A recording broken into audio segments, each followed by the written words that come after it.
And welcome to another edition of Ducks Know Sports. This week, we're recapping the 2013 NHL Playoffs. And we're great playoffs. I mean, from start to finish, what a playoff and what a run by the Chicago Blackhawks. I mean, deserving champions.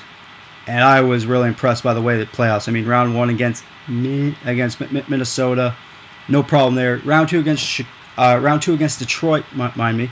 Round two against Detroit, what a round, Detroit going up 3-1. A lot of people count Chicago out, but Chicago proving that they just were the better team. And when a champion is down and out, what was it real champion do? They turn around and fight, and it's exactly what Chicago did.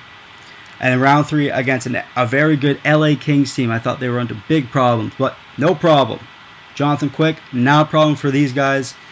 And then the Stanley Cup final, kind of dicey at moments when they went down 2-1.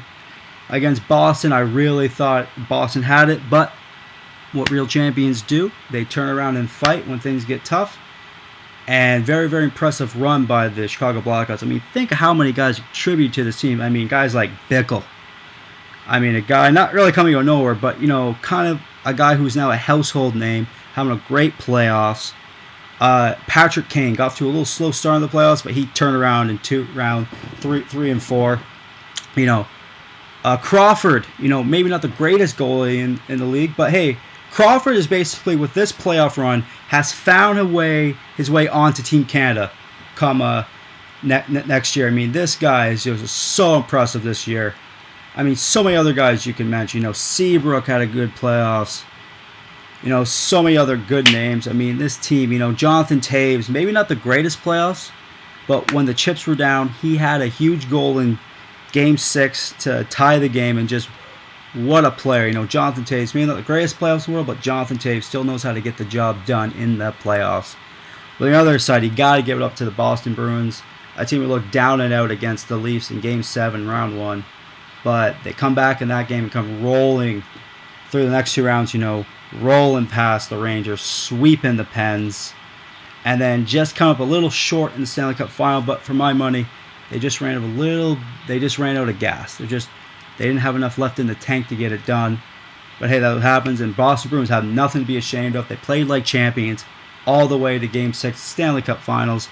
Tough way to lose it by giving those two quick goals late in the third to lose the game. But hey, Tuukka Rask and the rest of the Boston Bruins have nothing to be ashamed of, and the Boston Bruins will be around for a long, long time. But moving on to this offseason, which is very, very intriguing. So many big names could be moved. I mean, Tang, Fleury, Brizgalov, so many big names could be on the move. Alberto Luongo, well, where will he be moved? It'll be interesting now with Tortorella, and there is Vancouver, but offseason, never dull. And keep it tuned right here at Ducks Know Sports, because I will keep you updated on all the big offseason moves in the NHL offseason. But till next time, I'm Aaron Ducks saying I'm Ducks, and I know sports. Kind of.